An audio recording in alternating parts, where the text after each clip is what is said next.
ওখানে পড়ে পড়ে কান্না করতেছে, হাউ মাউ করে চিল্লাইতেছে। আমার মনে হইতেছিল কি আমার দুনিয়ার কিচ্ছু নাই, ও দুনিয়া ধূলিসাৎ হয়ে গেছে।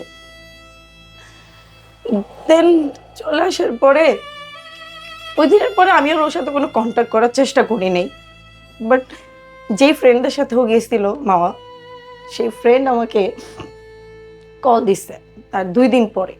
ফোন দিয়ে বলতেছে যে, "তুই কি রাতে?" আমি বলছি, "না, আমি তো বাসায়।" বলতেছে, তাহলে যে সাথে শুয়ে আছে একটা মেয়ে দেখলাম, আমাকে ভিডিও কল দিল, ওটা কে?"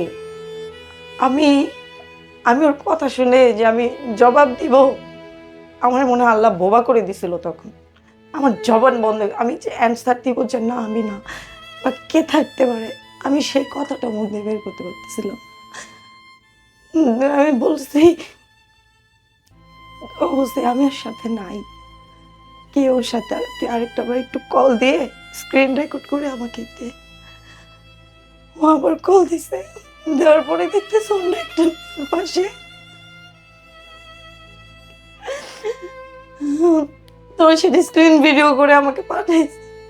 তখন আমার বোন বাসায় আর আমার ওই ফ্রেন্ড, আমি এটা দেখে মানে আমি সেন্সলেস হয়ে গেছি।